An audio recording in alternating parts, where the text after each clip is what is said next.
Ici Jean-Dominique Leduc. Bienvenue à Entre deux cases. Aujourd'hui, je m'entretiens avec David Kelly, ancien libraire spécialisé BD qui travaille depuis une dizaine d'années comme représentant pour le compte du distributeur Madrigal Canada. David Kelly, salut! Salut! Merci beaucoup de passer à ce micro. Très heureux de te recevoir. Et là, les auditrices et les auditeurs se disent David Kelly. Qui est-ce? Quel album a-t-il fait? Où est-il publié? Ben non, David, tu n'es pas un auteur de bande dessinée. Tu as été libraire à l'Imaginaire, notamment, à Québec. Et depuis plusieurs années, tu travailles comme représentant. Là, dois-je dire Madrigal ou on dit encore Flammarion? Alors, écoute, officiellement, c'est Madrigal Canada. D'accord. Mais on a conservé Flammarion. Donc, aussi qui est intégré un petit peu dans notre présentation. Donc, tu as l'équipe Gallimard. Ouais. Parce qu'on est deux équipes, il faut savoir ça. Madrigal, c'est essentiellement l'union de deux équipes. Et c'est récent, cette union-là, là, avec Madrigal. De fin 2023, début 2024. Ouais, c'est ça, exactement. Exactement. Donc, voilà. Donc, on a l'équipe Gallimard qui était là depuis des années et les Flammarion qui s'unit sous une seule bannière. Et est-ce que vous chantez des chansons le matin en rentrant au bureau? C'est ça. En fait, à l'interne, il y a un mot qui est passé, qui est la madrigagne. Je ne sais pas jusqu'à quel point. Non, ça, c'est un peu. C'est une blagounette comme ça. Ça fera pas. Ce sera écrit sur aucune carte d'affaires. Mais non, il n'y a pas encore de chanson. Okay. Il y en a, puis je suis pas invité. Alors, t'es pour moi l'espèce de Willy Loman de La mort du commis voyageur, pièce de Arthur Miller. Non, il faut pas que tu aies une vie tragique comme lui. Mais donc, c'est ça. Ton travail, c'est d'être représentant. Donc, toi, tu es l'intermédiaire entre les libraires et votre catalogue que vous représentez. Exactement. Donc, nous, essentiellement, on défend des catalogues d'éditeurs. On défend les nouveautés que les éditeurs présentent, parce qu'il y a énormément de production, puis ça, on le sait déjà, hein, c'est un peu ça. Et à travers tout ça, à travers un libraire très sollicité, ben, il y a des équipes commerciales rattachées à différents distributeurs, diffuseurs, qui vont se promener en librairie, qui vont rencontrer les libraires et défendre ce qui s'en vient. Et donc, j'aimerais remonter un peu le fil du temps parce que tu as été libraire pendant combien d'années à l'Imaginaire? J'ai été libraire à l'Imaginaire pendant 5 ans. 5 ans. Mais il y a eu après ça Renaud-Bré, où j'ai été acheteur. Ah oui, c'est vrai, tu étais acheteur chez Renaud-Bré. Exactement. D'ailleurs, si ma mémoire me sert, t'es arrivé en poste après le départ de Martin Brault de la Pastèque. Exactement. Ouais, voilà. Martin a été là plusieurs années, est parti pour se consacrer à la Pastèque à 100%, et le siège était vacant. Donc moi, je suis... Donc on parle de 2006. On est en 2006. 2006. 2006, ouais. Mon Dieu. OK. Et donc, dis-moi, là, parce qu'on se lève pas un matin en se disant « Je vais devenir le Willy Loman de la bande dessinée ». J'imagine que ton expérience, mais là, dans ce cas-ci, ton expérience de libraire, mais ton expérience d'acheteur aussi pour un groupe de librairie, j'imagine que ça t'a vraiment préparé à avoir une meilleure compréhension de ton travail actuel. Écoute, je pense que, bon, évidemment, chacun son parcours, mais d'être libraire avant d'être représentant, ça me paraît essentiel. Juste de comprendre c'est quoi le métier, c'est quoi le quotidien du libraire aussi, et de ne pas arriver comme un vendeur d'assurance. Parce que, il y en a peut-être eu dans la profession, puis il y en aura peut-être d'autres aussi, mais de débarquer en librairie en se disant, moi je suis ici pour vendre, et j'ai ça, le libraire va en prendre 24, tu sais, de penser que ça fonctionne comme ça, c'est pas tout à fait la réalité. Loin de moi l'envie de nommer des gens et de pointer des institutions, mais à mon époque révolue de propriétaire de librairie BD, moi, je me souviens de quelqu'un qui faisait ce travail-là beaucoup plus comme de la vente d'assurance à pression que de livres. Donc, est-ce que tu dirais que la passion du médium, ou en tout cas une inclinaison au médium et à la lecture, c'est quand même un plus pour ce travail-là? Ben, moi, en ce qui me concerne, c'est ce qui m'alimente. C'est le contenu. Si c'était pas de la BD, si c'était pas des livres, je ferais pas ce métier-là, assurément. Bon, il faut dire aussi, pour le bénéfice des auditrices et des auditeurs, que tu as été mon représentant. Voilà. Donc, à mot couvert, c'est pas de toi que je parlais. Parce que, bon, évidemment, on a eu beaucoup de plaisir. Toi aussi, il faut le dire, et puis là, ça, c'est moi qui le dis, tu as quand même aussi un beau catalogue avec lequel travailler. Et ça, c'est pas toi qui choisis le catalogue, hein, c'est le catalogue qui te choisit. Et donc, l'idée aussi que tu as été acheteur pour le groupe Renaud-Bré, ben, c'est une autre manière aussi. Donc, tu as été de l'autre côté du Rubicon, en quelque sorte. Oui, on dit comme ça. Voilà. Mais donc, tu sais, libraire puis acheteur au groupe Renaud-Bré, fin des années 90, milieu des années 2000, le milieu a passablement changé depuis. Oui. Là, tu travailles comme représentant depuis combien d'années déjà? Ça fait 10 ans. 10 ans. Bientôt 11 ans. Alors, donc, déjà une décennie. Donc, j'imagine que ben, tu es quand même un témoin privilégié de l'explosion du médium. Parce qu'on en parlait d'entrée de jeu, il y a une surproduction. Oui. Ici, au Québec, il y a eu, depuis les 15-20 dernières années, une multiplication de structures éditoriales.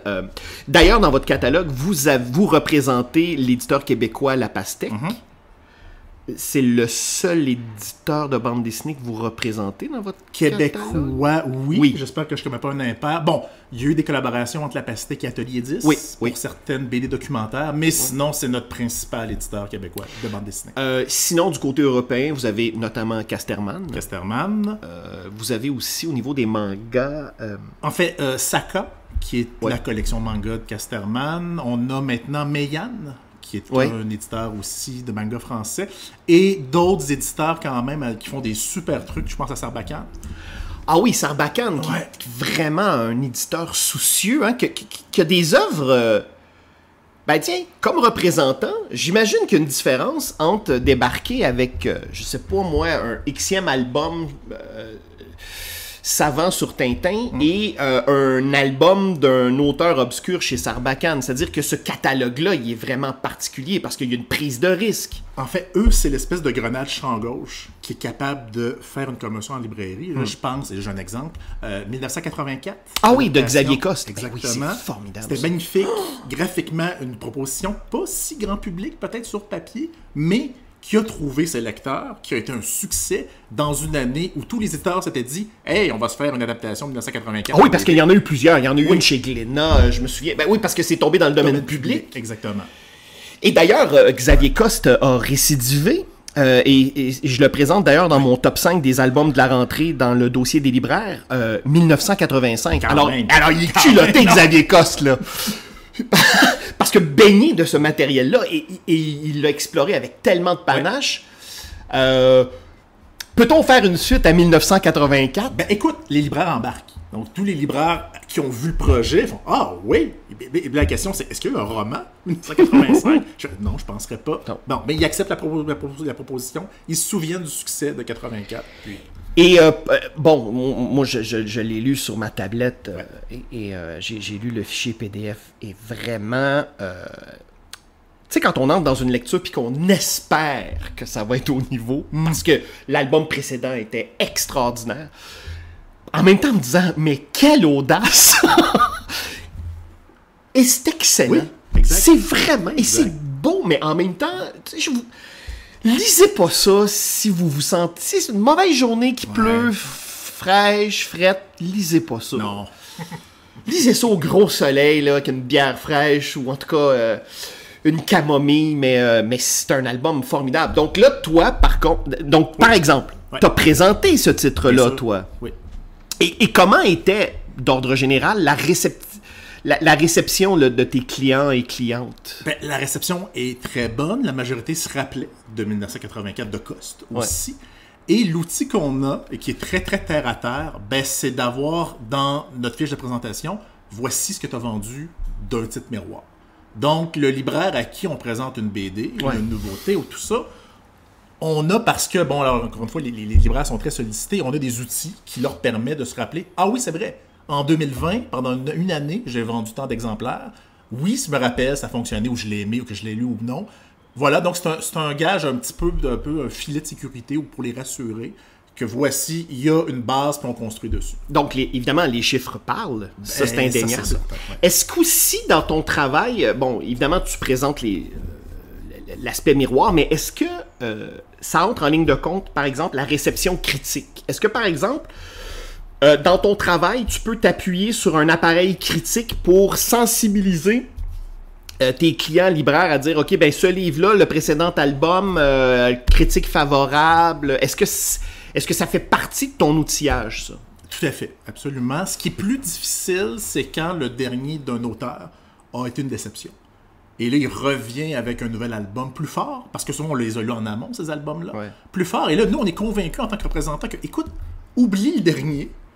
Là, je te jure que celui-là, tu vas retrouver le succès de l'avant-dernier. Oh mon Dieu! Et là, c'est ça, on se repose sur la relation de confiance. Généralement, ils nous font confiance aussi. Ben là, je connais pas le parcours des autres non plus, mais il y a une confiance qui doit s'installer. Ils savent bien aussi que si on vend de la salade tout le temps, que ça marchera pas. Il y a une méfiance qui va s'installer aussi, ce qui est la dernière chose qu'on veut qu'il arrive aussi. Parce qu'il faut le dire, moi, par exemple, je te recevais à la librairie, une fois au mois et demi, peut-être. Donc, si tu calcules qu'il y a, là, évidemment, que vous soyez une librairie généraliste ou une librairie spécialisée en bande dessinée, bon, là, c'est différent, mais il y a plusieurs représentants, parce qu'il y a plusieurs distributeurs, il y a plusieurs éditeurs, et donc, dans la vie d'un libraire, avoir un rendez-vous avec une représentante ou un représentant, ça fait partie de son quotidien. Exact.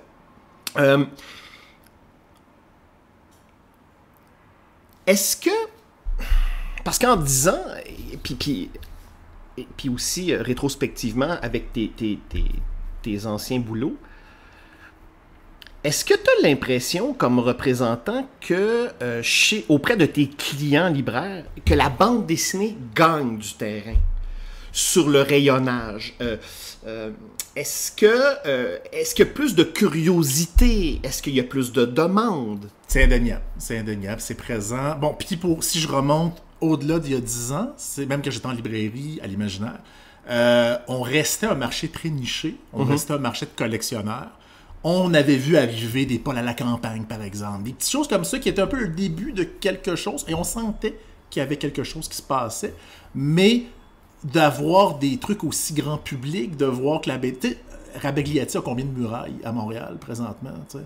Ah oui, mais c'est ça, il y a une espèce de démocratisation, puis grâce à plein de choses, mais c'est indéniable que c'est beaucoup plus présent. C'est plus seulement le truc en marge ici pour les enfants qui ont de la misère à lire. Tu sais, il y a eu une transformation qui s'est faite. Ben écoute, ne serait-ce que la semaine dernière, à l'émission radiophonique La Journée est encore jeune, Pierre Brassard, dans un sketch, imitait Michel Rabagliati. Et quand j'ai entendu ça, je me suis dit, waouh! Alors ça, il y a 25 ans, j'aurais jamais cru ça. Impossible. C'eût été de la science-fiction profonde, hardcore. Là. Donc, on sent vraiment que c'est entré. Et bon, évidemment, ton travail, j'imagine, qui est très différent quand tu arrives chez un client qui est spécialisé BD versus un client généraliste. Donc, j'imagine qu'avec un généraliste, il y a une part plus importante dans ton travail d'éducation. Écoute, d'éducation, j'ai quand même des acheteurs généralistes qui sont très sensibles à la BD. Okay. Ça devient un petit peu du cas par cas. Là, ce qu'on peut se permettre en librairie spécialisée, c'est d'aller évidemment en profondeur. D'aller fouiller les titres que nous, on importe en plus petite quantité. Ouais. Des trucs comme ça, que le 50 exemplaires qu'on commande pour le Québec au complet, là, j'inclus Canada aussi. Ouais. Le généraliste, lui, peut-être, mais en un, si j'ai une salle de monde pour mes clients collectivités. Ouais. Mais sinon, je suis pas nécessairement intéressé à ce que tu m'en parles. Et ce que j'ai avec le spécialisé, c'est que, ah oui, parle-moi-en de ton 50 exemplaires. C'est-tu bon? L'as-tu lu? As-tu des intérieurs? Je peux-tu en avoir un SP pour le lire? Tu sais, on n'est pas sur le même rapport, et c'est correct aussi. Tu parlais de collectivité, permets-moi de saisir cette porte ouverte pour le bénéfice des auditrices et auditeurs. Évidemment, les collectivités, ce sont les acheteurs au niveau des institutions, des bibliothèques. Donc, bibliothèque municipale, bibliothèque scolaire. J'ai reçu à ce micro précédemment un bibliothécaire de la ville de Laval avec qui on a parlé de cette réalité que, au Québec, s'il n'y avait pas l'achat obligatoire de collectivités chez des libraires, évidemment, le milieu du livre cesserait pratiquement d'exister. Là. Je veux dire, on achèterait du Daniel Steele au Costco, puis ça serait pas mal ça. Donc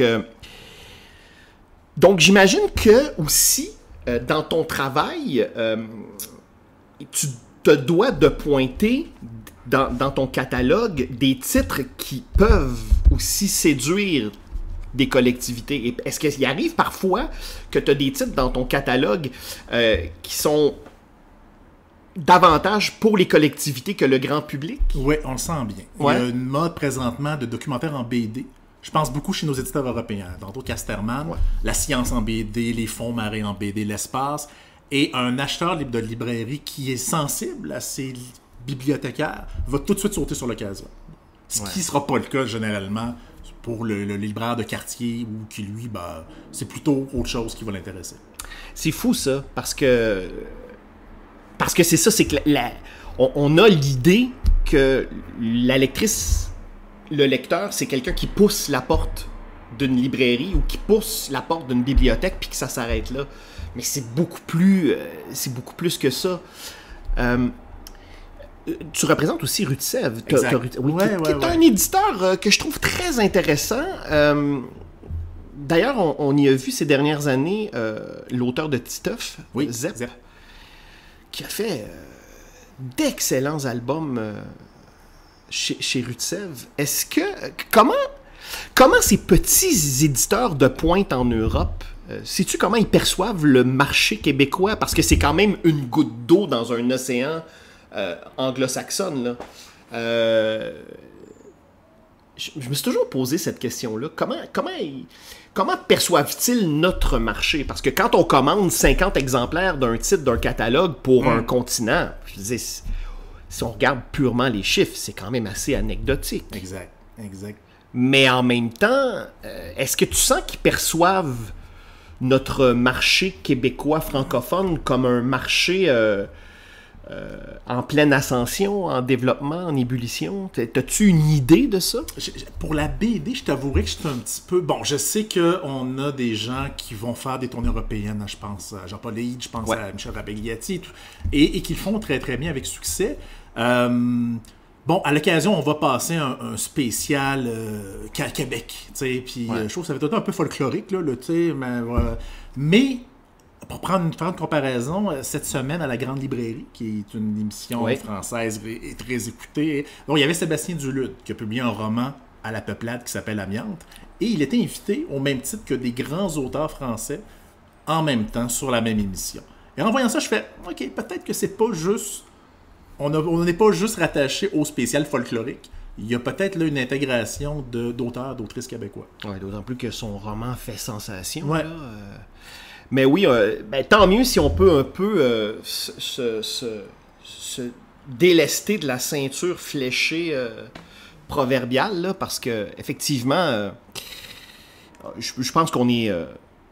je pense qu'on peut le dire, on est vraiment rendu ailleurs. Et tu sais, une journée, par exemple, comme le 12 août, j'achète un livre québécois. Bon, évidemment, tu as été mais quand tu étais libraire, ça n'existait pas encore, ça. Pas encore. OK. Une journée comme ça, le 12 août, le livre québécois, j'imagine que maintenant, dans ta routine annuelle, c'est comme Noël. C'est comme Noël. C'est comme Noël. Pour certains libraires, c'est devenu presque c'est un Noël au mois d'août. C'est exactement le genre d'événement qu'on se disait, ça va peut-être durer 2 ans, c'est le fun, l'idée est noble, on peut pas être contre la vertu, évidemment. Non. Ça va s'épuiser un petit peu, et au contraire, ça s'est accéléré, ça s'est affirmé. Il y a des libraires qui ont fermé plus tard. Puis ça, c'était un lundi cette année, quand même. Oui, puis il pleuvait en plus. Tout était un peu en disant, reste chez vous, ne sors pas. Mais on a de ce que j'ai entendu, puisqu'on le voit un petit peu, les libraires se préparent dès le mois de juin. Il y a des éditeurs qui planifient des parutions pour le 12 août. C'est rendu intégré complètement. Et les libraires me racontaient qu'il y a des gens qui appellent en disant « Hey, écoute, je ne pourrais pas passer aujourd'hui. Je sais qu'on est le 12 août, mais demain, c'est sûr que je passe. » Qui leur demande ça à ces gens? Personne. Mais ils se sentent engagés d'aller acheter leur livre le 12. Quand même. Oui, puis c'est une initiative, au point de départ, c'est une initiative de libraires, là. C'est des libraires. En fait, c'est des auteurs. Tu as 2 auteurs dont, et là je suis désolé, leur nom m'échappe, Ouais. il y a un monsieur Cazot dans le duo, qui ont parti ça dans un élan probablement de... Il y avait des journées comme ça, des journées j'achète ci, j'achète ci, j'achète ça. C'est arrivé comme ça, l'idée a été reçue par une poignée de libraires et ça s'est propagé partout. En même temps, le 12 août, c'est juste c'est dans les débuts de la rentrée culturelle. Donc, moi, je vois là comme une opportunité de vraiment lancer. Est-ce que ça lance en quelque part la saison? Je pense que oui. Peut-être, oui, il y a ça. On dit que les saisons commencent de plus en plus tôt. Mais de rien. Ouais. Mais tu sais, le 12 août, il y a des gens en vacances, il y a des gens qui sont moins... Et non, le 12 est resté. Et je pense que c'est là pour rester aussi. Moi, il y a une chose que je remarque, David, c'est que chez certains éditeurs et distributeurs, il y a vraiment un laps de temps non négligeable entre la parution européenne et l'arrivée ici au Québec. Et là, je remarque qu'on s'en va plus vers un 6 à 8 semaines qu'un 4 à 6 semaines. Est-ce que je... Écoute, donc, je connais surtout, évidemment, ce que fait Madrigal. On est sur un 4 semaines. Ben, lâchez pas. On lâche pas notre beau travail. Non, mais parce que c'est chiant, ça. C'est certain. Et là, à l'instant, 4 semaines si on n'est pas sur une parution qui est le 15 novembre et plus. Ah oui, parce que là oui. Ben c'est Noël, on oublie ça, c'est ça du janvier. Et ça, c'est un deuil qui est souvent cruel et qu'on doit faire. Oui, parce que vous vous retrouvez en janvier avec des beaux livres, des intégrales, et les gens se retrouvent avec des factures de carte de crédit astronomiques. Pas si ça sort entre le 2 et le 15 janvier. Tu sais, avant que la facture de carte de crédit sorte, là, on a une petite fenêtre où on peut sortir. Puis l'argent que les gens ont reçu en cadeau. Exactement. Les cartes cadeaux, Du beau livre très très cher qui aurait dû arriver sur les rayons en début décembre. On a ça aussi. Ça, c'est un incontournable. Est-ce que il t'arrive aussi dans ton travail de représenter des catalogues dont certains titres sont tellement populaires à leur sortie en Europe que j'imagine ça arrive des fois là, que l'arrivée est retardée au Québec parce que... C'est assez rare en fait, je te dirais, parce que les quantités sont sollicitées d'avance. Okay. Donc dès qu'en ayant les programmes des éditeurs européens, il y a tout de suite des quantités qui sont bloquées pour nous, une proposition de quantité qui est faite, et cette quantité-là est déjà sur un bateau. Bon, il y a des exceptions des fois. Là, je pense peut-être à... Et là, on revient à Xavier Coste, à son pop-up qu'il avait fait pour 1984. Ah oui. Magnifique. Magnifique. En coup de vent, un peu plus cher, mais pas tant. Là, peux-tu dire qu'ils ont voulu ravoir des stocks, c'était terminé. Donc la France s'est gardée pas mal.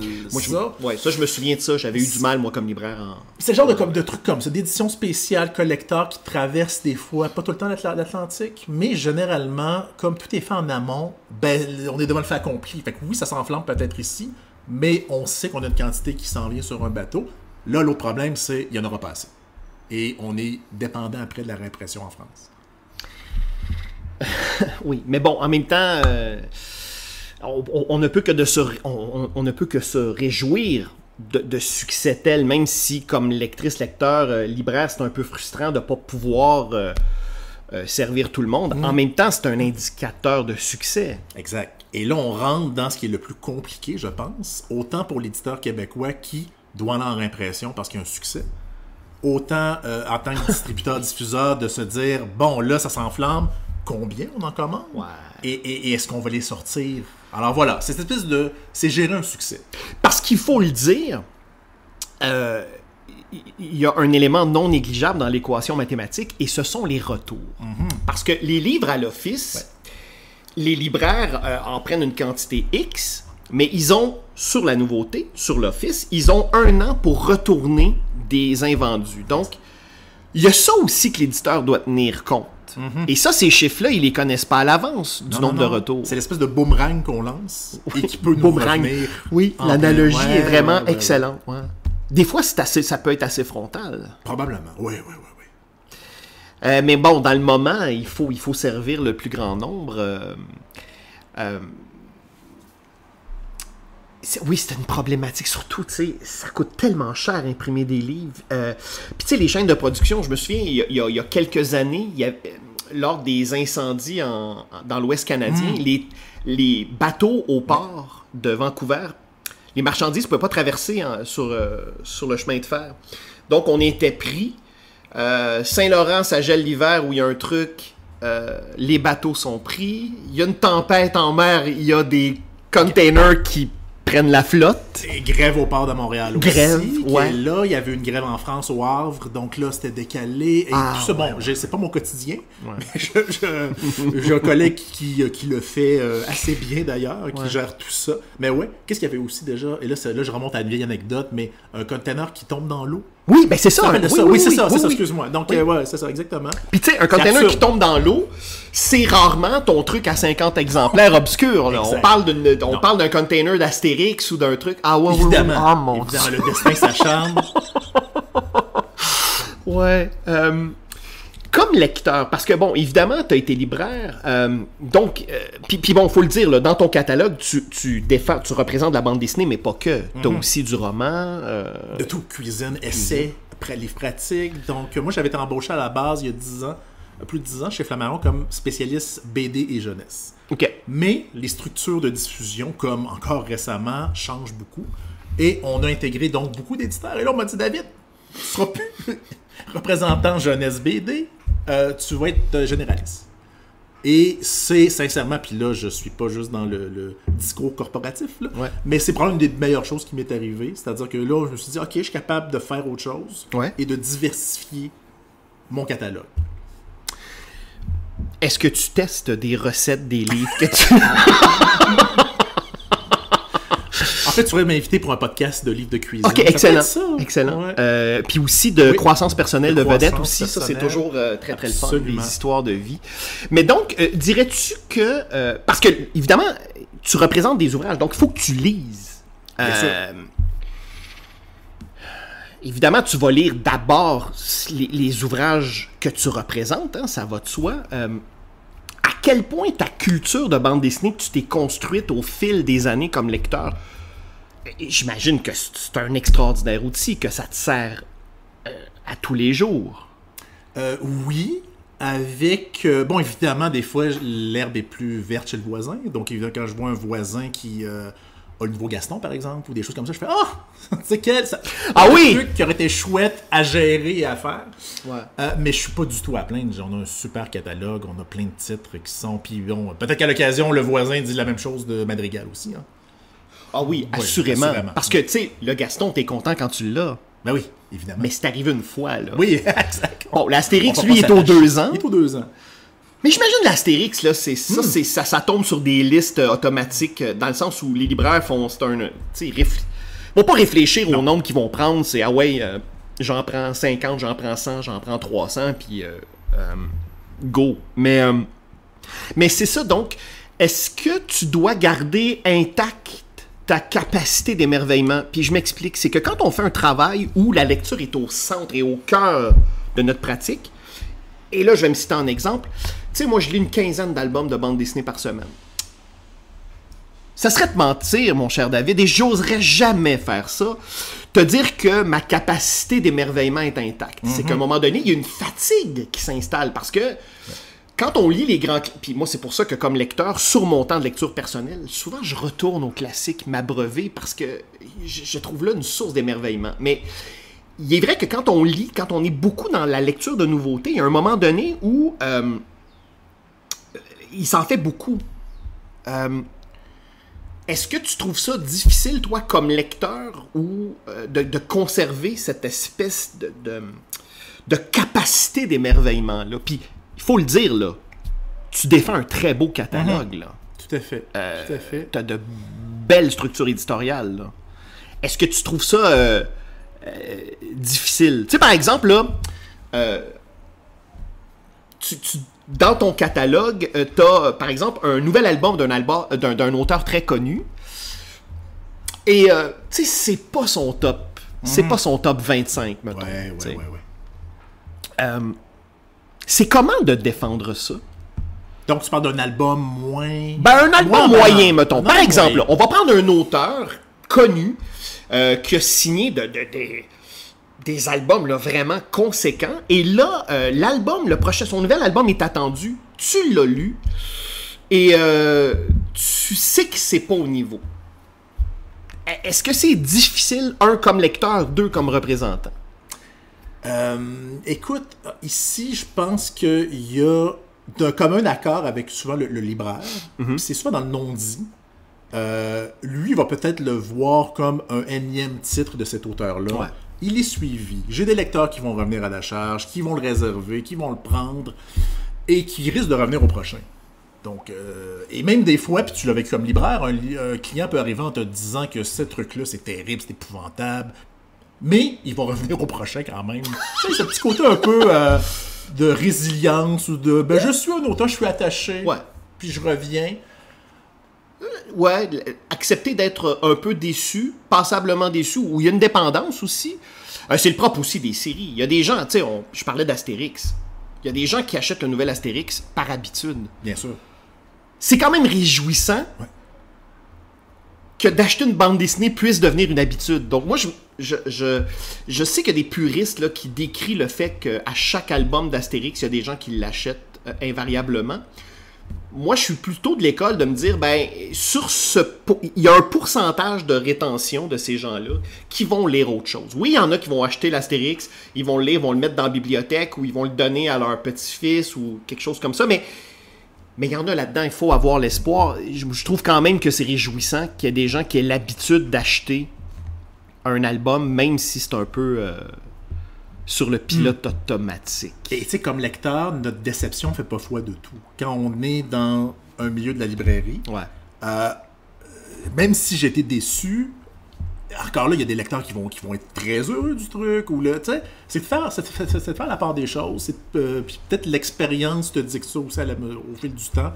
Alors, c'est pas parce que tu n'as pas aimé un truc que ce ne sera pas un succès de librairie non plus. Parce que, attention, scoop, il se vend des choses pas très bonnes à l'occasion. Non, hein? David, arrête! Heureusement que je suis assis. Breaking news. Oui, effectivement, il y a des choses qui sont pas très à niveau et qui pourtant, ça occupe soit beaucoup d'espace en succursale, soit dans les médias aussi. Parce qu'il faut pas se leurrer. Il y a aussi parfois de la complaisance de ce côté-là. Et il y a des gens qui, à chaque fois qu'ils sortent un nouveau livre, font tous les plateaux. Encore là, il faut se réjouir du fait que dans les médias, on parle de littérature. Mais des fois, ce serait bien aussi de laisser le crachoir à des gens. Mais ça, évidemment, c'est pas ton département. Ça, c'est le département des attachés de presse qui, Dieu sait, travaille très, très fort, elle et eux aussi. Là. Et je voulais voir avec toi aussi au niveau du manga, parce que s'il y a quelque chose dans les dernières années, dans les 2 dernières décennies, vraiment, qui a connu une explosion, au niveau de la popularité, de la consommation, de la vente, ce sont les mangas. Toi, ton catalogue, t'as notamment Jiro Taniguchi. C'est quand même pas banal. Là, j'ai vu qu'il avait commencé à rééditer Taniguchi dans le sens d'origine de lecture. Exact, ce qui était demandé depuis très très longtemps. Ouais. Alors ça s'est fait depuis quoi, 3-4 ans. Ils vont tranquillement, Casterman, avec, bon, évidemment au début, L'homme qui marche, Journal de mon père, Quartier lointain. On est sur les classiques. Et là, mais ils font l'entièreté du catalogue. J'ai vu que Le temps des bas de chance s'en vient. Tu te rappelles de sa série historique? Oh mon Dieu! Oui. Hey, ça, c'est costaud. Hein? C'est costaud, avec une fin inédite qui devrait arriver peut-être l'année prochaine.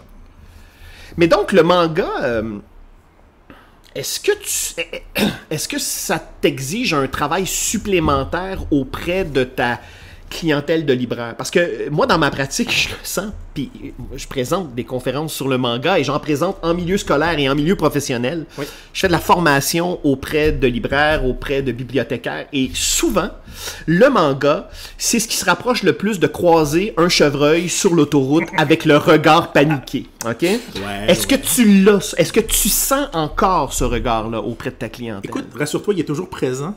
Le chevreuil? Le chevreuil. Toujours présent.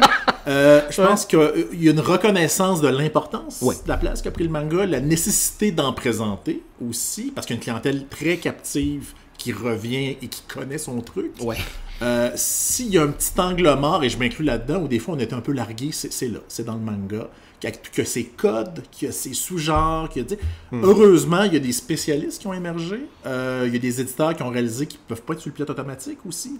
Ils doivent essayer le plus possible de nous dire est-ce que c'est un shoujo, est-ce que c'est un shonen, où on est avec cette nouvelle série-là. Mais je pense qu'il y a beaucoup de travail d'éducation à faire encore. Oui, parce qu'il y a des décennies d'arriérage. Oui. Tu sais, on parlait de Jiro Taniguchi. Tu sais, ses œuvres de jeunesse sont traduites en français. Puis bon, là, tu dis, OK, on est rendu dans les œuvres de jeunesse. Il y a quand même beaucoup de matériel dont on ne connaît même pas l'existence parce que c'est en cours de traduction ou même pas encore. Donc, il y a un certain rattrapage, et aussi parce que c'est une culture qui est dense, qui est multiple. Avec un rythme de parution incomparable à celui de l'Europe. Et ça a dû probablement bousculer un petit peu nos éditeurs européens en BD, de dire, ben là, ton album que tu faisais de Papère aux 3 ans, c'est parce que là, on a ça, on en veut un petit peu plus. Non, je pense qu'il y a eu... ça a changé l'environnement. Oui, parce que le manga compétitionne à l'intérieur de l'écosystème de la bande dessinée. Le manga est en propulsion. C'est stratosphérique, là. Mais est-ce que tu sens que tu dois t'outiller différemment quand tu présentes tes titres? Bon, c'est sûr que Jiro Taniguchi, c'est quand même une valeur sûre, là. Grand auteur, mais aussi on n'est pas dans le manga très hardcore non plus avec Taniguchi. Tu sais, par exemple, L'homme qui marche, on est dans quelque chose de contemplatif, là. On n'est pas dans on n'est pas dans le découpage d'un coup de poing qui se décline en 6 pages, là. Hein, on est... mais donc... mais est-ce que... Donc, j'imagine que ça exige une préparation autre que de présenter du manga à la clientèle? Que de la BD. Ouais, ben que de la bande dessinée peut-être plus classique. Écoute, là, ici, ça dépend avec qui je m'adresse. Quand je présente, des fois, je tombe sur des libraires qui en connaissent plus que moi. Et c'est tout à fait correct. Et qui vont un peu me guider dans le truc en me disant « Hey, ça, c'est sur Crunchyroll. Ça... » Et là, je suis allé googler rapidement Crunchyroll pour voir qu'est-ce que c'est. Là, je te parle au début. Je pense qu'il y a un travail un peu d'humilité, idéalement du libraire et du représentant, de dire j'arrive pas ici en sachant tout, donc je vais prendre tes feedbacks, je vais prendre ce que tu vas me donner. Alors, on doit s'alimenter, et ce que je dis là est vrai pour tout ce qu'on fait dans notre rencontre, d'attendre, et le libraire qui a lu cet auteur-là, qui arrive dans mon catalogue, que moi j'ai pas lu, ben c'est de me fermer la boîte un instant et d'écouter ce qu'il dit et d'en prendre note. C'est vrai que c'est un peu une danse. Hein? La fameuse expression « It takes two to tango ». Moi, je me souviens, quand je recevais mes représentants, mes représentantes, bon, c'était du cas par cas. J'avais mes préférés. Peut-être que tu en faisais partie. Okay. Peut-être. Mais c'est ça. Donc, moi, comme libraire spécialisé, qui de plus en plus connaissait sa clientèle, qui était dans un milieu économique X aussi, parce que, bon... Et donc, moi, souvent, je recevais mes représentants en ayant un plan d'attaque, en me disant, OK, ça, je sais que je vais en prendre à peu près, mais encore là, moi, j'ai beaucoup appris au contact de gens comme toi, parce que tout à coup, c'est vrai que ça exige de l'ouverture. Et tout à coup... Quand j'avais un représentant devant moi, je me disais, ben, tu sais, oui, il y a l'impératif que lui, il faut qu'il fasse de la vente, mais c'est pas de la vente pyramidale, là. Donc, t'es pas en train de me pousser ça dans le fond des amygdales. Et parfois, et là, je vais te parler de toi spécifiquement parce que j'étais devant moi, il y a à quelques occasions des moments où tu m'as dirigé mon attention sur des choses en me disant, Dom, il y a ça, sans pousser. Et après coup, je me disais, ah ben, il a bien fait son travail. Parce que, un, je connais pas tout. Puis deux, il faut que je le laisse faire son travail. Moi, j'ai fait le mien au préalable, puis j'ai pointé dans ton catalogue des titres qui m'intéressent avec des quantités approximatives. Mais il faut aussi que mais comme libraire, je me devais aussi de rester ouvert, parce que j'ai pas la science infuse. Donc oui, je pense qu'on est meilleur dans notre travail quand on est à l'écoute de l'autre. Et moi, c'est l'aspect qui m'allume le plus, c'est d'être avec un libraire et de regarder ce qui s'en vient et dire, écoute ça, je pense que tu aimerais ça comme lecteur. J'aimerais ça t'allumer là-dessus.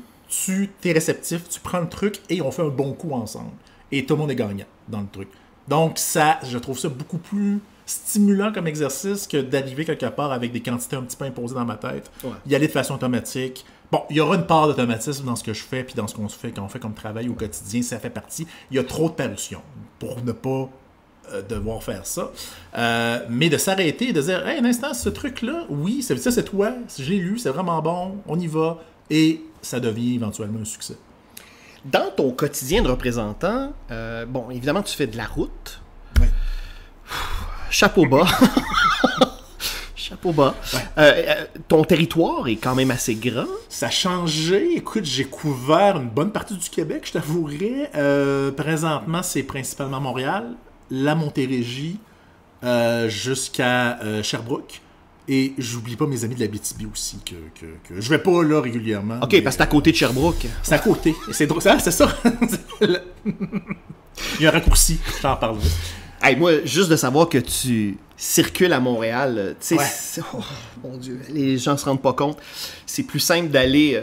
je pense que parfois, ça prend le même temps de se rendre à Granby ou à Sherbrooke ou à Drummondville. Faire Villeray, ouais. Rosemont, ouais, Verdun, ouais.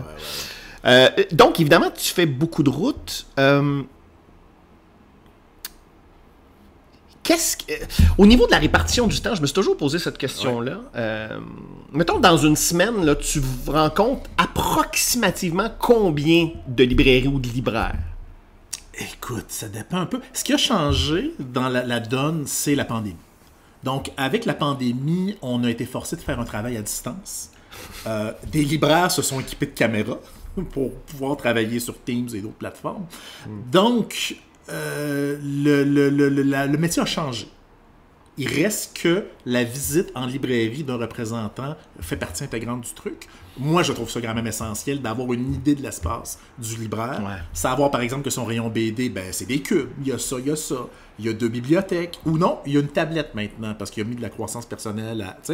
Donc, c'est de pouvoir avoir une idée de ce que le libraire a comme espace, puis d'être là physiquement. C'est quand même plus chouette, plus convivial comme travail. Ouais. Mais pour répondre à ta question, ça dépend. J'essaie, donc au début, en tant que jeune représentant très, très, très motivé, c'était des 4 rendez-vous par jour. Avec quand c'était possible physiquement, et bien sûr, c'était beaucoup trop. C'était beaucoup trop. Puis au dernier rendez-vous, ben, t'es plus là. Hein? T'es fatigué, là. T'es fatigué, t'as moins. Et peut-être que ce rendez-vous-là de fin de journée aurait mérité que ce soit une journée complète, parce que le libraire, à l'occasion, peut pas te recevoir aussi dans son bureau, dans les meilleures circonstances. Des fois, c'est à la caisse. Alors, parce que debout au comptoir, son collègue est malade, il y a un employé qui n'est pas rentré. Donc, c'était très, très, très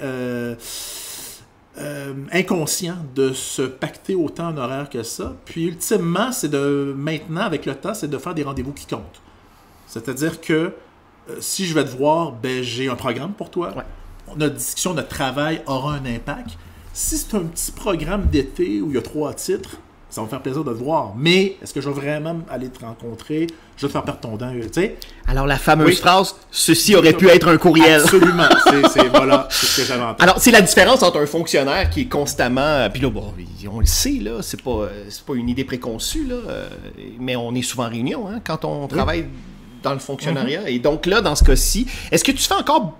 Le rendez-vous Zoom ou le rendez-vous en visioconférence, est-ce que c'est encore intégré dans ta pratique? Tout à fait. Je pense à des clients de l'Abitibi, par exemple, ou des clients, puis mes collègues représentants ont l'équivalent de clients éloignés. Ou un matin de tempête de neige, je dis à mon libraire, écoute, tu restes à la maison pour travailler? Moi aussi, faisons ça à distance. On va avancer le programme, ça va bien fonctionner. Oui, mais c'est intégré au quotidien, assurément. On parlait de surproduction tantôt.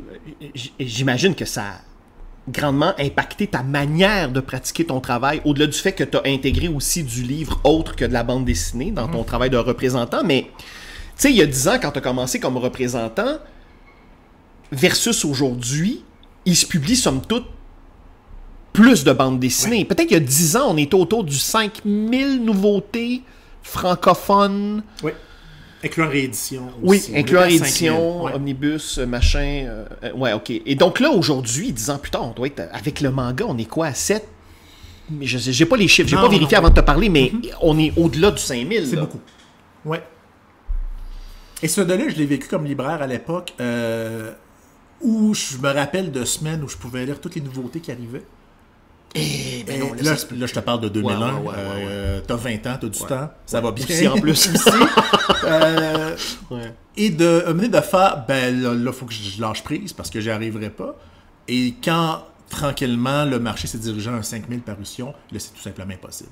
D'ailleurs, j'imagine que c'est un enjeu pour les représentants, l'espace. Parce que quand tu proposes un catalogue, évidemment, après ça, quand les livres arrivent en librairie puis qu'ils ouvrent les boîtes, ben, on espère qu'ils vont occuper un espace de choix. Exact. Mais la durée, elle, dépendamment d'une librairie à l'autre, évidemment, ça diffère. Mais, tu sais, la durée de vie de la visibilité d'une nouveauté en librairie, là, au niveau de la bande dessinée, ça, c'est très, très bref. Là. C'est très bref. Des fois, c'est un exemplaire au rayon. Et après 4 mois, c'est fini. Sa vie est terminée. Donc là, ça dépend des systèmes de gestion, ça dépend de dans quelle période de l'année on est aussi, mais c'est très cruel et rapide aussi. Maintenant, je pourrais pas faire la leçon en disant « Hey, garde-le 12 mois parce que tu sais, dans un an, tu vas voir, il va se passer quelque chose. » Ça vient avec ça. C'est cette espèce de gestion un petit peu de façon très, très pragmatique, un peu cruelle aussi. C'est pour ça qu'il faut essayer de passer ou d'attirer l'attention sur les trucs qui peuvent être mis de l'avant, qui peuvent se développer un peu aussi. Est-ce que donc c'est la meilleure manière de répondre à la surproduction, c'est-à-dire de pointer des albums, des titres qui peuvent avoir une belle vie en librairie. Exact. Et c'est ce que j'apporte au libraire. En revanche, un libraire, moi, c'est pas moi le spécialiste de sa librairie. Lui, c'est son quotidien, il connaît son truc. Moi, ce que j'apporte, c'est une vision globale. Donc, et peut-être une connaissance un petit peu plus fouillée du catalogue, en disant, ben là, ce truc-là, j'ai vu que ça vendait à tel endroit et tout ça, et sans te dire quoi faire, ben moi, je pense que ton exemplaire de la science en BD, ou ça pourrait être n'importe quoi, ben garde-le donc, parce que, à mon avis, tu vas le sortir. Ou tu sais, prends-en donc 4, parce que je pense que j'ai vu ailleurs que ça pouvait s'envoler, ça pouvait se développer un peu. Évidemment, j'imagine aussi que tu te réjouis que ton patron, en fait, que la boîte pour laquelle tu travailles se réjouit quand tout à coup un libraire obtient son accréditation pour vendre aux collectivités. Bien sûr. Ça aussi, c'est quelque chose qui change, Exact. j'imagine, dans ton rapport puis au niveau des quantités, mais au niveau aussi de la... Là, t'es plus juste...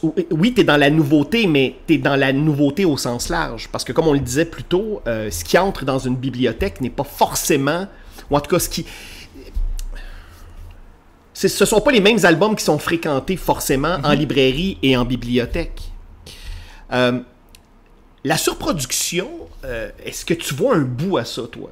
Tu sais, là, tu as vécu un cycle de 10 ans, tu as vu la courbe ascendante. Est-ce que tu sens, de ta perspective à toi, est-ce que tu sens que ça va continuer comme ça sur une lancée ad vitam aeternam? Est-ce que tu sens qu'il y a un ralentissement? Est-ce que tu sens auprès de ta clientèle que tout à coup, dans ton rapport avec eux, ils aiguisent leur regard et tout à coup, ils visent mieux et davantage leurs besoins? Si c'est appelé à diminuer de façon drastique, puis je pense que ça l'a un peu. Peut-être dans les dernières années, on a senti un petit ralentissement des éditeurs qui en faisaient un petit peu moins. Bon, après ça, des fois, c'est virtueux. J'en publie juste 364 cette année. L'an passé, c'était 380. Tu sais, des fois, c'est une différence de 10 titres. Je fais, ben oui, OK. Mais je pense que c'est présent. Je pense pas qu'il y a un plan machiavélique derrière tout ça d'oppresser les libraires. Non, il n'y a pas de conspiration. Il n'y a pas de conspiration. Non. C'est souvent des petites équipes. Et avant, j'avais un rapport un peu quasiment fâché. Ouais, pourquoi vous en avez... Pourquoi il y a autant de titres? Pourquoi... Et avec le temps, je me suis dit, ben, c'est des petites équipes, c'est des petites structures. Ils veulent faire un nombre de productions dans l'année. Ouais. Quand on est au Québec, des fois, il y a évidemment des subventions en bout de ligne qui viennent avec ça.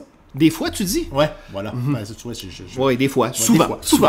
Des fois, souvent. Ouais. Alors, il n'y a pas de il faut aiguiser son regard. Il faut peut-être prioriser aussi. Et à long terme, on verra. On verra qu'est-ce qui se passe à long terme. S'il y a le bassin de lecteurs qui est réceptif et que tout le monde est encore là d'une année à l'autre, ce qui est souvent un signe que ce qu'ils ont fait pendant leur dernière année de production, c'était pas si mal. S'ils sont encore là cette année. Bon, là, c'est pas un regard cynique, monsieur. Je me dis, j'essaie d'être un petit peu positif là-dedans. C'est ça. Parce qu'il faut pas oublier que c'est quand même une industrie, le livre, là. Oui.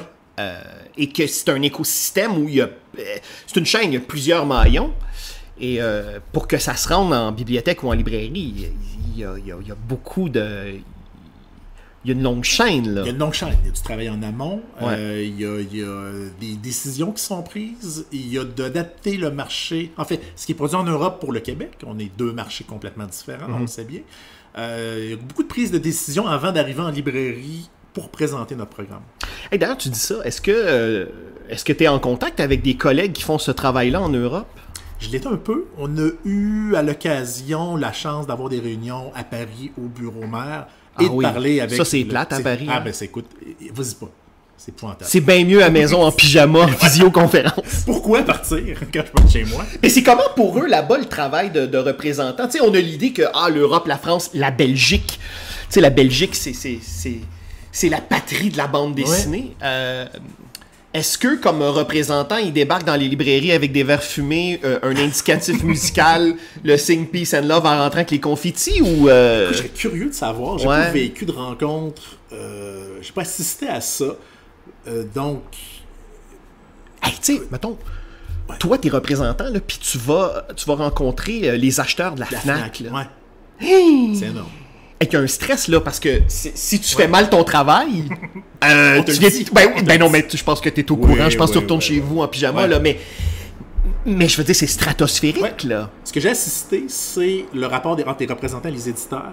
Donc, les représentants étaient beaucoup plus frontaux dans leurs commentaires qu'on est qu'au Québec. Ah ouais, si un éditeur arrive avec quelque chose, puis on n'est pas nécessairement d'accord à 100%, je pense qu'on va marcher sur des œufs. On va essayer d'être plus stratégique. Et des fois, la décision est déjà prise, et peu importe ce que tu vas dire. Et là-bas, je chantais des fois des éditeurs qui avaient un peu peur de leurs équipes commerciales, qui leur présentaient des trucs et ils appréhendaient les commentaires d'un tel ou d'un tel ou d'un tel. Mais c'est une autre culture complètement. Oui. C'est rattaché à ça. Oui, c'est un peu frontal. C'est un peu frontal. Puis on parlera même pas du sens de la hiérarchie là-bas, mais ne serait-ce que argumenter, on n'est pas très bon ici là, par rapport à eux. Là. Et puis nous ici, en plus, on prend tout personnel. Pour faire affaire avec des gens de là-bas, faut pas prendre des choses personnelles. Hein? Non. Parce que sinon, on est malheureux. faut pas être trop fragile. Sans te peinturer dans le coin du mur... il faut que je te pose la question, comme lecteur, bon, évidemment, tu lis beaucoup. Est-ce qu'il y a, dans ces dernières années, ou quelque chose à venir, est-ce qu'il y a un album, toi, vraiment, qui... est-ce qu'il y a un album qui t'a profondément marqué comme lecteur? Écoute, il y en a plusieurs. Là, il y en a un qui, drôlement, me vient à l'esprit, puis il n'y a pas de punch, il n'y a pas d'actualité, mais c'est In Waves. Ah oui, chez Casterman. Casterman, Monsieur Duan. Donc, le nom m'échappe. Oui. Écoute, hein. Couverture bleue, c'est... exactement. C'est un surfeur ou une surfeuse. En fait, c'est l'histoire du surf. Oui, c'est ça. Et de la perte d'une amie de l'auteur. Et cette proposition-là, je vais te parler du surf et de la mort. Et tu fais quoi? Qu'est-ce qui se passe? Et c'est le truc qui m'a peut-être le plus chamboulé dans ce qu'a fait Casterman dans les dernières années. Donc, une espèce de niveau de sensibilité qui est génial. C'est un petit chef-d'œuvre comme ça. C'est un truc qui n'est pas nécessairement mentionné encore très, très souvent, mais c'est un album qui a fait une marque importante. C'est vrai que c'est un album bouleversant. Ouais. Oui. Et c'est tellement brillant la manière dont il aborde le deuil. Alors qu'après ma barre, on se dit surf et deuil. Mais cette idée, moi j'ai trouvé cet album-là extraordinaire parce que. Et puis ça fait quand même quelques années, ça. C'est 2019 ou 2020. 2019, il me semble. Ah oui, hein? Dans ces eaux-là. Donc avant, dans le monde d'avant. Dans le monde d'avant, oui. Mais cette idée aussi, c'est ça que l'eau. C'est drôle, hein? J'ai eu ce réflexe-là la première fois que j'ai visité le Ground Zero à New York.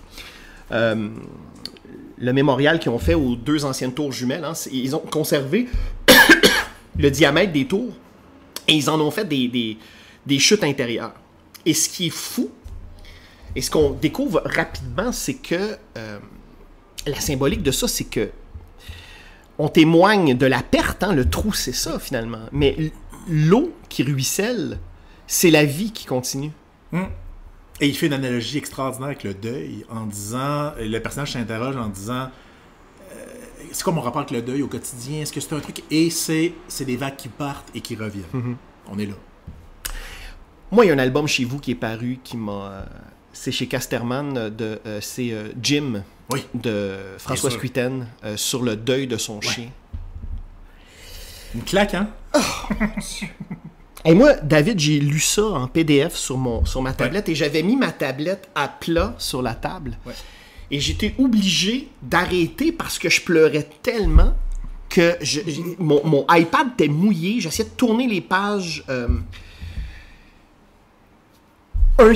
Bon, premièrement, François Scuiten. C'est quand même. C'est une figure fondamentale de la bande dessinée contemporaine. C'est un illustrateur, c'est un créateur gigantesque et qui nous propose un petit livre dans le format, mais à la portée extraordinairement grande, mais le deuil de son chien, le deuil d'un animal. Et tu sais, je sais souvent les gens qui n'ont pas d'animaux et qui croisent des gens qui font le deuil d'un animal de compagnie, comme un chien, un chat, ils comprennent pas. Pas parce qu'ils n'ont pas de cœur, c'est qu'ils comprennent pas parce qu'ils n'ont pas été confrontés à la réalité de partager sa vie au quotidien avec un animal de compagnie qu'on traite ici. En tout cas, moi je parle pour moi, là, tu sais, ma chienne, c'est un enfant, c'est un humain, dans sa tête aussi d'ailleurs. C'est en partie le problème. Mais dans ce livre-là de François Scuiten, Jim, ben c'est ça. C'est un livre qui raconte en images l'absence de son chien. C'est un livre thérapie. C'est un livre... Quiconque a vécu un deuil animalier retrouve quelque chose là-dedans, qui est d'une simplicité désarmante et qui est magnifique. Mais sur le deuil en général, oui, le point de départ, c'est le deuil d'un animal, mais comme In Waves, c'est un livre sur l'absence. Ben, écoute, et moi, sans rentrer dans les détails, j'avais perdu un ami très proche au même moment. Et bon, la BD, j'en ai depuis que je suis tout jeune, mais ça m'a fait rappeler à quel point une BD peut avoir un angle thérapeutique très très fort. Une lecture qui arrive au bon moment où tu attendais pas ce livre-là, il tombe entre les mains et j'en parle aujourd'hui, 5 ans plus tard. J'espère que les libraires... J'espère que ces livres-là continueront d'avoir une belle vie en librairie et en bibliothèque, parce qu'effectivement, c'est des œuvres qui ont leur propre qualité intrinsèque quant au standard du médium, mais qui tendent vers l'universel. Et puis c'est des œuvres aussi qui sont fortes parce qu'elles passent par le langage propre de la bande dessinée. On fait ça au cinéma, ça se transpose pas. Le médium de la bande dessinée a ses propres codes et dans le cas dans ce cas-là, dans l'exemple des 2 albums nommés, je trouve que le médium les sert tellement bien.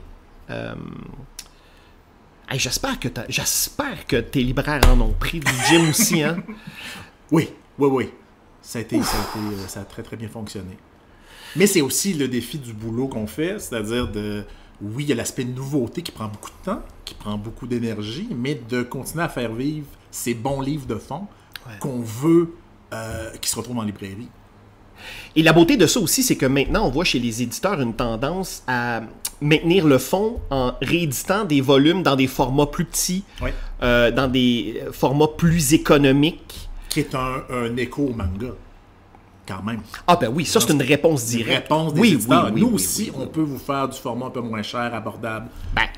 D'ailleurs, tu as dans ton catalogue les éditions de la Pastèque. Hein? Le succès de Rosa Lille a permis à cette structure éditoriale-là, les éditions de la Pastèque, d'investiguer davantage. Et là, ils ont lancé leur propre collection poche et ça leur permet de garder au catalogue des œuvres de fond qui ont eu une belle fenêtre de vente.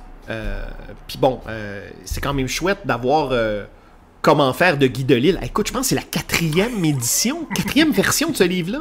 Mais c'est du Guy Delisle. Ben oui, d'ailleurs, il était dans le top 10 des ventes du 12 août. Écoute. Tu sais, c'est pas de nouveauté, là. Ben non. La première édition de ce livre-là remonte à milieu des années 2000. 2000. Oui. Il me semble la couverture brune, Ouais, souple, ouais. mais donc, on sent cette volonté-là des éditeurs, oui, teintée du succès du format manga, mais aussi du fait que la vie coûte cher, puis qu'à un moment donné, la bande dessinée, c'est quand même un luxe, là. Ben écoute, c'est une alternative, hein. C'est une de plus. Pour que la personne qui rentre en librairie, qui veut sortir avec un truc, peut aussi prendre la BD.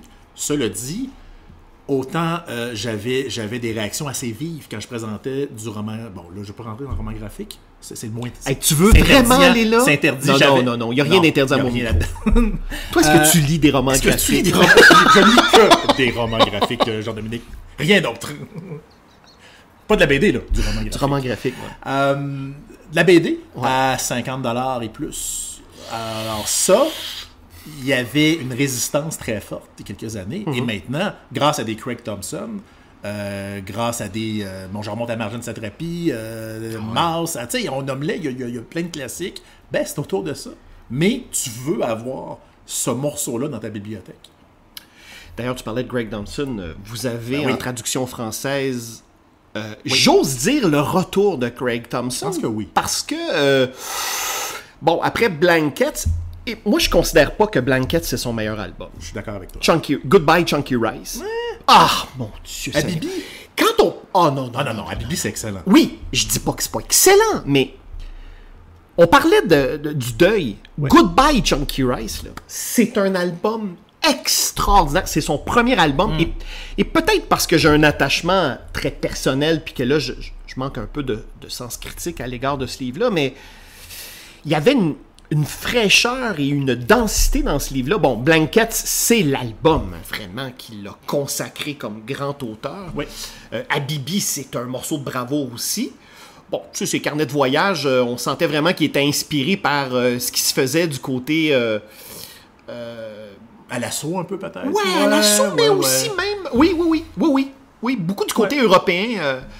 Je pense qu'il rêvait. Il me semble que j'avais lu en entrevue qu'il disait, moi, j'aimerais ça avoir mon album européen. T'sais. Oui. Donc, c'est ça. Et là, paraît cette saison, Vincent, Oui. de Craig Thompson. Je suis un peu énervé. Oh! Que c'est formidable. Bon! Ouais. Et c'est comment... c'est à la fois de l'autofiction, du documentaire. C'est une lettre d'amour aussi au médium de la bande dessinée. C'est... À sa famille aussi. À sa famille aussi. Très fort avec sa famille. Oui, parce que sa famille, il avait beaucoup abordé le rapport au père dans Blankets. Ben là, on se demande quelques années plus tard, qu'est-ce qui se passe avec papa? Oui, qu'est-ce qui s'est passé? On voit. Oui, on comprend. Ouais. Donc, les lectrices et lecteurs qui ont lu Blankets, Oui. moi, je leur conseille fortement de lire Vincent, parce sûr. que c'est un album, on parlait de miroir tantôt, c'est deux albums qui se répondent. Et là, tu as le parfait exemple du travail du représentant en librairie. Parce que, ben, avec un titre comme ça, c'est-à-dire que le dernier Craig Thompson, avant ça, c'était Space Bullet. Oh oui, ça a été Ça un n'a bid, pas ça. été, et il en parle aussi dans Vincent. Oui, il en parle là-dedans. Donc, j'arrive devant mon libraire et certains n'étaient même pas ouverts en 2017. Il y a eu une vague de nouvelles librairies dans les dernières années et si j'ai pas un libraire qui connaît Craig Thompson ou peut-être on a entendu parler, tout ça, ben, ils vont me regarder en me disant, ben parfait, je vais en prendre un. Et là, c'est mon travail de faire un petit instant. Je pense que ça va être important. C'est un livre extraordinaire. Ça risque de se retrouver sur des listes de prix. Ah oui.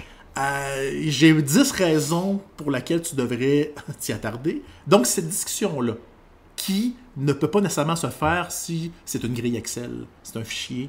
Donc, cette discussion-là, de s'arrêter sur le contenu, ben c'est là qu'on fait une différence. Ben ça, c'est un cas de figure dont on parlait tantôt. Là. Un album d'un auteur, puis là, ben, un créateur, une créatrice, à un moment donné, ça se peut pas un parcours sans faute. Et c'est normal dans la vie d'un artiste, d'une artiste, bon, si l'artiste réussit à faire un chef-d'œuvre, c'est déjà ça. Oui. Mais un chef-d'œuvre n'est pas garant d'un prochain chef-d'œuvre. Exact. Et Greg Thompson n'échappe pas à cette logique-là. Et on n'a pas 5 ans de recul. On peut pas dire, hey, il y a 5 ans, tu te rappelles quand Vincent est sorti, c'était super, puis ça a été un succès. Là, on est en plein dedans, et la prise de décision est assez rapide aussi quand je présente ça au libraire. Écoute, puis avec le nombre de titres qu'on a, on passe seulement un court moment pour chaque titre, mais ça, c'est majeur, c'est formidable. Puis bon, après ça, les libraires qui connaissaient Craig Thompson ou mes spécialistes BD le savaient et jouent embarque. Et là, vous avez en français l'avantage du format. Parce que tu sais que ça, c'est paru en petits fascicules. Et même, plus petit que le format comics habituel. Là, c'était comme... mon Dieu, c'est dur à dire. Ben, c'est sous coffret, hein. Ce petit fascicule c'est venu, qui est vendu sous coffret. En fait c'était les fascicules, puis après, on pouvait acheter le coffret. Exact. Puis, mon Dieu, c'était bien obscur. Je pense pas que ça a connu un immense succès en fascicule aux États-Unis. C'est pas une grande distribution. Non, c'était un petit éditeur. L'édition anglaise n'est pas avant mars 2025. La vraie édition intégrale qui sera en librairie. Donc, vous l'avez en On français. l'a en primeur. Peut-être signe du lien entre Craig Thompson et Casterman. Ben, il a réussi son album, mais il a réussi cette idée de faire un album européen. La preuve, c'est ça. Mais au niveau des fascicules, moi, je me souviens à l'époque, quand ça apparaissait, j'avais un client. Je me souviens même c'était qui? C'était Gabriel Morissette, l'auteur de bande dessinée qui achetait les fascicules. Puis c'était tout petit. C'était comme le format d'un cahier, d'un carnet de notes. Là. Super la fun à gérer en librairie. Hein. Oui. Puis les collectionneurs en plus qui s'en tiennent à un format, non. Avec un coffret en plus, non. Mais bon, en même temps, l'éditeur se dit, j'ai Craig Thompson, c'est des lecteurs de graphic novel qu'on appelle en français, on traduit librement, roman graphique. Donc, on va viser une clientèle qui vont oser le mettre dans leur bibliothèque parce qu'il sera dans un enrobage d'un beau coffret. Mais c'est chiant. Ben, pour vrai, là, je parle personnellement. C'est chiant de lire des petits fascicules. Moi, je suis vieux, j'ai des foyers depuis l'âge de 24 ans. J'aime ça lire du grand format, puis... Donc, moi, j'invite les gens à ne pas rater cet album-là, cet automne. C'est un des albums forts, effectivement, qui va se retrouver sur une courte liste de prix, c'est sûr. Avec Manu Larsenet, La Route, c'est sûr, il y a des chances. Bon, ça fait pas partie du catalogue que tu représentes, mais c'est sûr que ça fait partie avec Craig Thompson, je pense, des titres... En tout cas, quand ils vont sortir le Festival Angoulême, quand ils vont sortir leurs albums en liste, là, quelque part en octobre, novembre, c'est clair que... Ça, d'ailleurs, le Craig Thompson, arrivé au Québec autour de... On est en octobre. Ah oui, c'est ça, début octobre, normalement. Ben, en tout cas, écoute, je souhaite vraiment que tes libraires embarquent dans cet album-là, qui pourra peut-être effacer l'échec commercial de son précédent album, qui était pas mauvais. C'était sympathique. Mais je pense que les attentes étaient trop élevées. Exact. Puis c'est aussi ça, l'idée d'un auteur qui a envie de se faire plaisir, mais à un moment donné, l'auteur est aussi redevable. C'est dommage, parce qu'il devrait jamais tenir compte de ces considérations-là quand il écrit. Mais à un moment donné, ton œuvre s'inscrit dans une logique commerciale, puis ben si tu veux vivre, si tu veux être édité, si tu veux que les gens autour vivent... Et les éditeurs veulent garder leurs auteurs importants, donc ils vont dire oui. Ah oui, tu veux faire des tout petits formats, couverture souple, hein? Ok, oui, on y va. Tu sais, il y a tout ça qui embarque et on comprend. Mais après ça... Ben, il y avait eu ça à Rue de Sèvres, avec... C'était-tu chez Rue de Sèvres? Avec Louis Trondheim, le truc de Cosmos? Non, tu parles peut-être de Xavier Dorisson avec le Château des Étoiles? Non, je parle de... Louis Trondheim chez Rue de Sèvres. Oui, il y avait un... Non, c'était-tu... Non, oui, t'as raison. Le truc d'espace, là, puis c'était un peu comme le donjon, mais dans l'espace, puis il y avait des artistes invités. Infinity 8. 8. Infinity 8, oui, c'était chez vous, ça? Oui, c'était Rue de Sèvres. Ouais, ça, c'était sorti en fascicule. Ça aussi, j'imagine que... Donc, c'est ça. On fait des comic books, on fait des albums intégrales après, on sort tout ça sur un marché. Ben voilà. On s'en rappelle tous les deux, mais je suis pas certain que... Oui, j'imagine qu'il y a des gens qui écoutent présentement qui font... De quoi ils parlent? Ou qui ont vaguement un souvenir de... Ouais, moi je me souviens... Mais en même temps, qui ne risque rien n'a rien. Donc... Puis on fait des t-shirts. Hein? Ils ont fait des t-shirts? Des t-shirts Infinity 8. Wow. Ouais. Et ça, j'imagine, t'en as vendu non, 3-4 je vends pas encore des t-shirts. Ah non, ok. On verra en 2025, mais c'est pas dans les plans. Là, tu pourrais vendre un t-shirt avec une branche de ginseng écrit en dessous Greg Thompson. Ben, écoute, là, ça, tu vois, j'embarquerai. Ok. M'inviterai à une réunion de département. Hey, David Kelly, merci beaucoup d'être passé à ce micro-là. Merci de l'invitation. Merci d'avoir démystifié ce travail qui est essentiel dans la chaîne du livre, je le répète. Je te souhaite une longue carrière et je te souhaite de beaux catalogues à défendre. et de belles œuvres à distribuer, à essaimer dans nos librairies qui se rendront par la suite dans nos bibliothèques. David Kelly, merci beaucoup.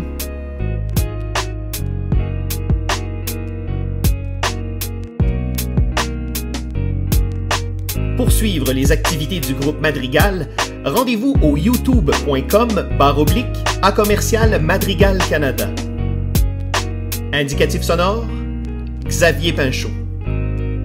Pour suivre mes différentes activités de médiation culturelle en bande dessinée, rendez-vous au jean-dominique-leduc.ca. À bientôt.